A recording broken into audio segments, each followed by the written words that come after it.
Hello, BookTube, and welcome back to Garbaugust 2025. This is a beloved BookTube event, perhaps the most beloved BookTube event created by Ollie at Criminali to celebrate the reading of garbage. We are encouraged to stop worrying about the rest of the world for the month of August and just read trash.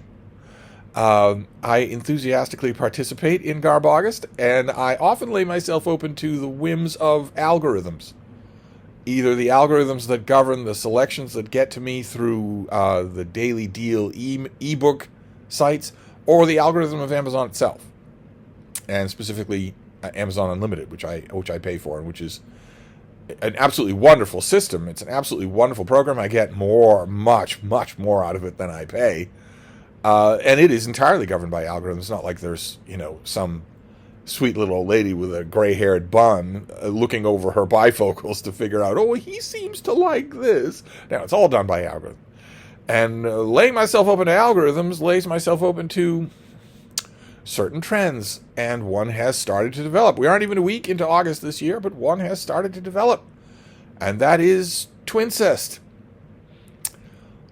Novels and short stories in which two very sexy young brothers go at it like bunnies with each other.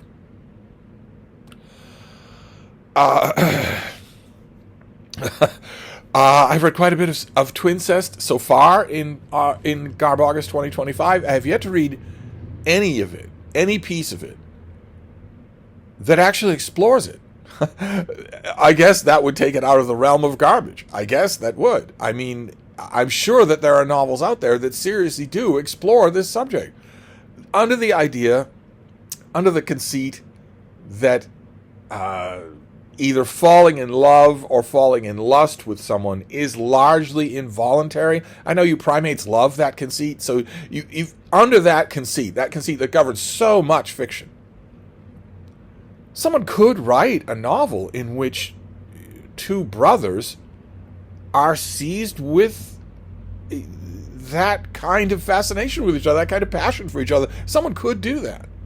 And probably people have, but certainly not present in the examples of Twincest that I have read. The examples of Twincest that I have read are what my own generation used to refer to as one-handed reading. And I thought I was getting that last night. Now, last night I had a lot of other reading to do, non-Garbaugust reading to do. So I had to pick a Garbaugust pick that was small. And I found one that was under 100 pages. That I think was suggested to me by Kindle Unlimited. God only knows what the Kindle Unlimited algorithm thinks of me. But it suggested something to me, and I thought, I admit on the cover and the title, that that's exactly what I was going to be getting. Another novella of Twincest. It's called Twincest, A Dream of Brotherly Love by Ray Nixon. Like most of these authors, I am assuming that is a pen name. I assume if you're writing indie fiction, especially spicy indie fiction, I am assuming you are using a pen name if anything in your name refers to anything that has ever existed in the entire universe. Oh, so I know perfectly well that there are people other than Richard Nixon who had the last name Nixon, but I don't believe it. I don't believe it in this case. I think this is just a pen name.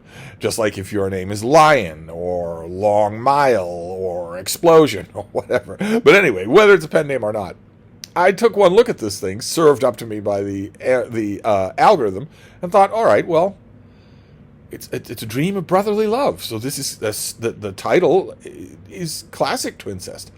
Some set of circumstances will bring two twins together. Most of the examples that I read, a little last year and then some this year, have been twins who were separated. So they either fall in love and in lust with each other without knowing that they're twins. Or in the case of identical twins, they've long been going at it. They were each other's first sex partners. I assumed that I would get this either way, and at the beginning that it seemed to be setting itself up either for that or for a more conventional gay novel. Because we meet our protagonist, Daniel, who is a dreamboat. He's 19 years old, he's slim and sculpted, he's handsome, and his father is a busy executive, also a gay man, easily This isn't a long book at all, but easily the father is the most interesting character in here, and he's not supposed to be. He's supposed to be background furniture. The father is 50, and he's dating a man who's 20. So just a year older than Daniel. And that is all sketched in fairly quickly. So I'm thinking, okay, well, this won't be twincest, technically.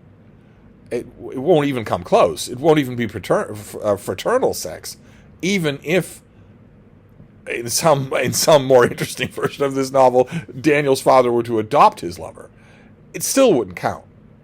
But I wasn't thinking of that. What I was thinking was, there's going to be a kind of a triangle that will develop here. There will be the father, his young lover, and then his gay son will fall in love with his young lover. Now, Twincest loves to feel, it loves to brand itself as being, out there on the fringes and the darkness of town, of being very subversive.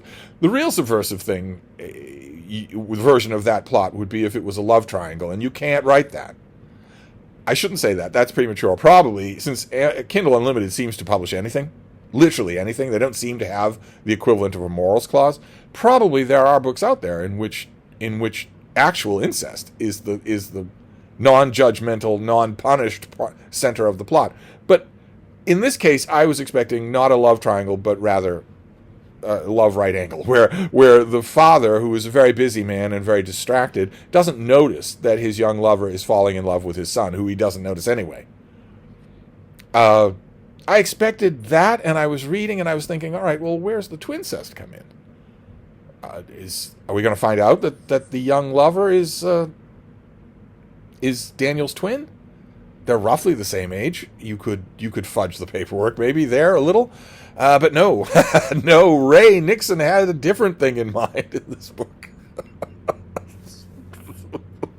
Also fraught with possibilities that the author steadfastly refuses to use, because Daniel,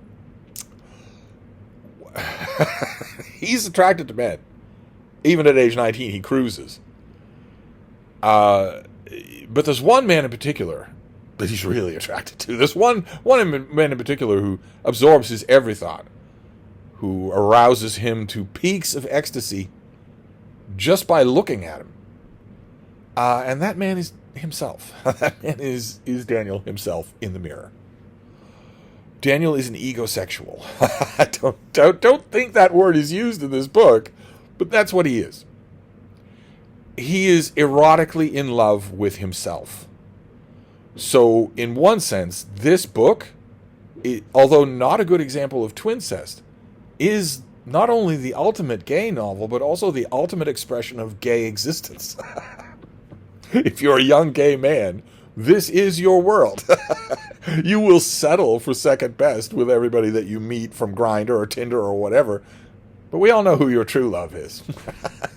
And that's what happens here.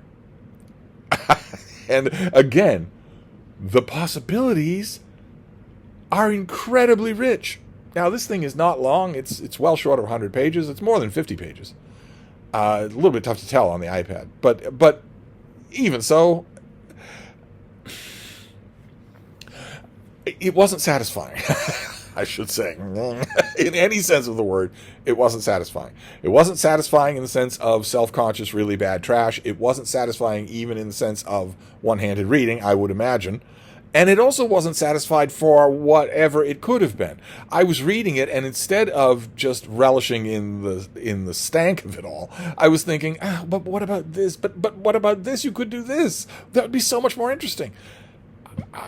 And it didn't happen. Now, maybe it didn't happen because Ray Nixon is not a person at all. Maybe Ray Nixon is an AI and just spat this out. The book as it is now would have taken me, myself, who I'm, believe it or not an AI, about 30 minutes to type out. This would have taken me about 30 minutes to do. I don't imagine that it took Ray Nixon much longer than that, and I think that's largely because he ignores all the possibilities here. There were so many possibilities here, even without the magical mirror sex. There was so many possibilities with the father and his young lover and the son that he ignored. I mean, just you only have to think about that for a second to think about to realize all the potentials there. But anyway, this didn't fulfill any of those potentials. It didn't hit any of that. Instead, it goes straight for the car wash, if you know what I mean. And that's it. So in a way, real garbage, but not the kind of garbage that I'm most happy with in Garbaugust. This was just a waste of time. And therefore I'm glad it didn't waste much time. It didn't take any time at all to read because it's so short. But I'm gonna hope for better tonight. Maybe I should, once again, like I did with The Specialist, maybe I should veer away from Twinest every once in a while just to cleanse the palate, as it were. Plus, a number of you have emailed me saying that you really enjoyed my dramatic reading of The Specialist number 6, the big one. Also, a couple of you emailed me you said I'm never gonna find a copy of this book. I'm never gonna read it if I do. So could you tell me, what is the big one referred to in the title? Is it a job? Is it World War II? Is it the shark on the cover?